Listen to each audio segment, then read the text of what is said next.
La personne va nous nommer des mots. Ces mots, c'est des mots qu'elle veut partager, mais avec un masque. La communication d'impact va nous permettre de comprendre, en fait, quelle est son émotion là, dans l'instant. Est-ce qu'il y a une congruence entre ces mots, entre son intonation et son corps? L'être humain est émotionnel, il ne vit que par ses émotions. Tout comportement qu'on va avoir, qu'on va mettre en place, a une raison, a un gain secondaire. Donc, si j'agis comme ça, c'est parce qu'à l'intérieur de moi, j'attends quelque chose. C'est ça.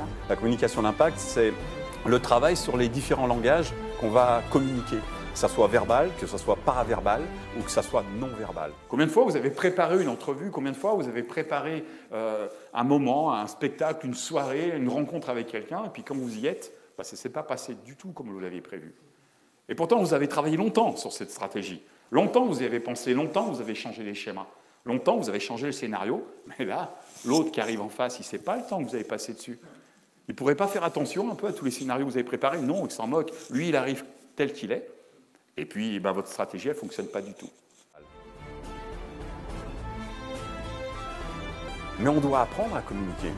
On devrait apprendre ça à l'école. Comprendre que l'autre qui est en face de nous, qui nous regarde de travers, c'est pas qu'il nous en veut, c'est qu'il y a quelque chose qui lui convient pas. C'est son émotion. Comment est-ce qu'on peut accepter son émotion sans le juger et puis sans se braquer? Tout comportement va être la causalité du comportement qui va arriver en face. On devrait apprendre à comprendre comment fonctionnent les émotions, les suggestions, les présuppositions. Communiquer avec quelqu'un, c'est déjà apprendre à communiquer avec soi-même. Sauf qu'on est persuadé que notre intelligence, notre intellectualisation, c'est ce qui nous gouverne.